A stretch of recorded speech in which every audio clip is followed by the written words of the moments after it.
Welcome, dear listener. In today's episode, we journey into one of the most transformative spiritual works of our time, The Power of the Now by Eckhart Tolle. This isn't just a book, it is an experience, a mirror held gently to the mind, inviting us to step out of the noise, the worry, the past, and the future, and into the profound stillness of the present moment. As you listen, allow yourself to settle, breathe, and sink into the story, not as an idea to analyze, but as a voice guiding you toward a deeper awareness. Now, let us begin.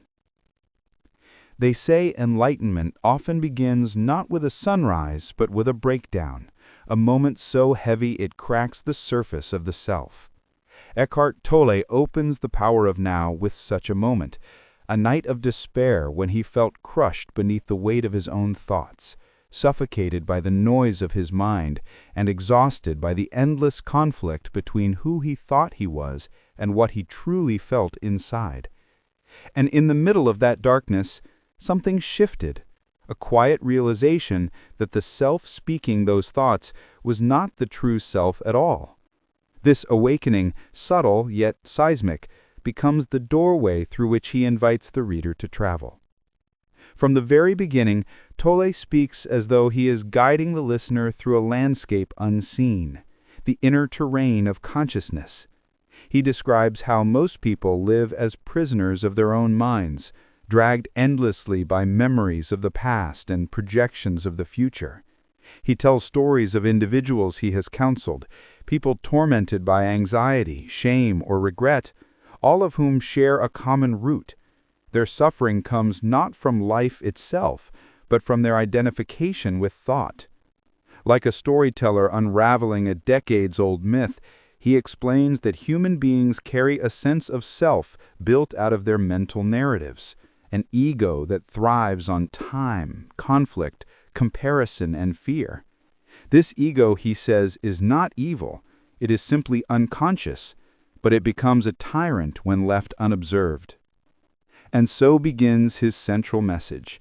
The only true life we ever have is the present moment. Tolle unfolds this idea not as philosophy, but as an invitation to experience reality directly.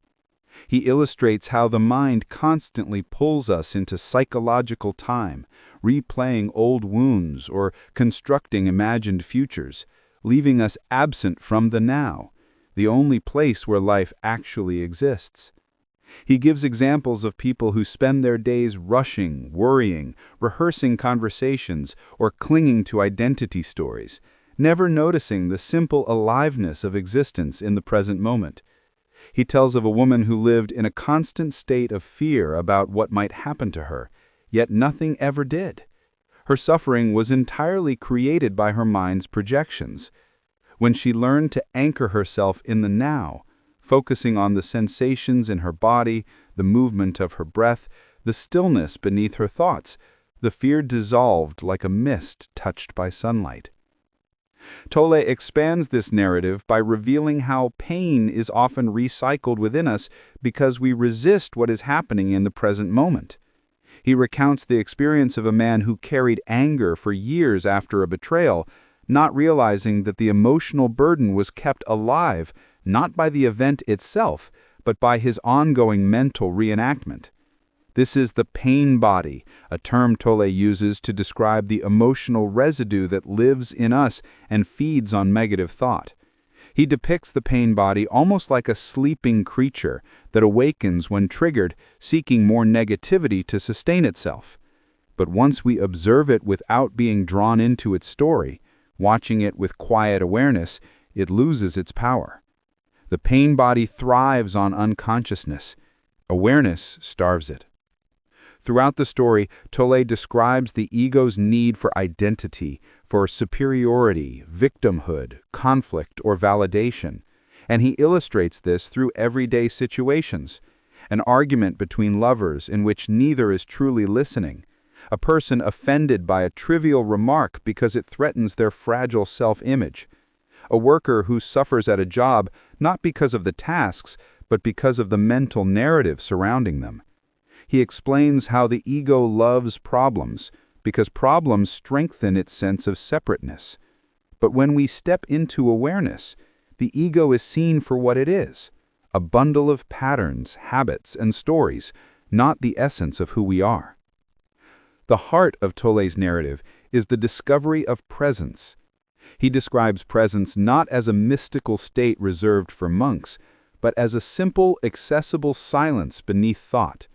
He invites the reader to listen for the gaps between thoughts, to feel the aliveness of the body from within, to sense the space in a room instead of the objects alone. These subtle shifts, he explains, open the door to consciousness. He tells of people who practiced these techniques and found anxiety dissolving, relationships healing, and creativity awakening.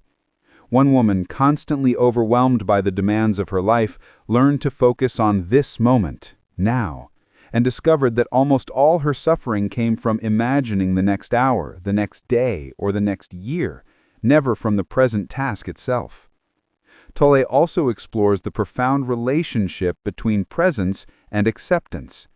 He explains that accepting the present moment does not mean resignation, it means acknowledging reality without mental resistance. He recounts the story of a man living with chronic illness who spent years fighting his condition emotionally, creating suffering far greater than the physical pain. When he learned to accept the moment, not the story about the moment, not the fear of the future, the emotional suffering evaporated, leaving only the physical sensation, which became manageable. Acceptance transforms the present into a place of peace, even when challenges remain. As the narrative deepens, Tolle moves into the realm of relationships. He describes how unconscious relationships are often battles between egos seeking validation, control, or emotional feeding.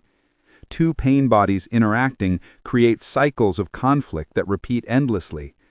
But when one partner becomes present, even for a few seconds, the dynamic shifts. He tells of couples who broke lifelong patterns of arguing simply by learning to pause, breathe, observe their thoughts, and return to the now before responding. Presence becomes the doorway to love, because love, Tolle explains, cannot exist in the past or future, it lives only here, now. And he then guides the listener into the spiritual dimension of the book, though he carefully avoids religious dogma. He speaks of discovering the inner space, the awareness behind all thinking. This awareness, he says, is who we truly are, the timeless presence observing the mind, the silence beneath turbulence. He uses analogies, like the sky that remains unchanged by the storm, the ocean untouched by surface waves, the silent background of music that allows the notes to be heard. He shares stories of individuals who tasted this inner stillness, sometimes only for moments, and described it as the most profound peace they had ever felt. Tolle acknowledges the challenges people face. He speaks of those who try to enter the now but find their thoughts pulling them back, those who confuse acceptance with passivity, and those who fear losing their identity if they stop thinking. He explains that growth happens gradually, through practice, patience, and gentle awareness. The mind has been the master for so long that it resists surrender. But over time, presence becomes a refuge rather than a challenge. As the story approaches its conclusion, Tolle reveals the transformation that occurs when the now becomes not an idea, but a lived experience. Anxiety fades because the future no longer dominates consciousness. Regret dissolves because the past loses its power. Even time feels different. Life slows down, becomes richer, more vivid.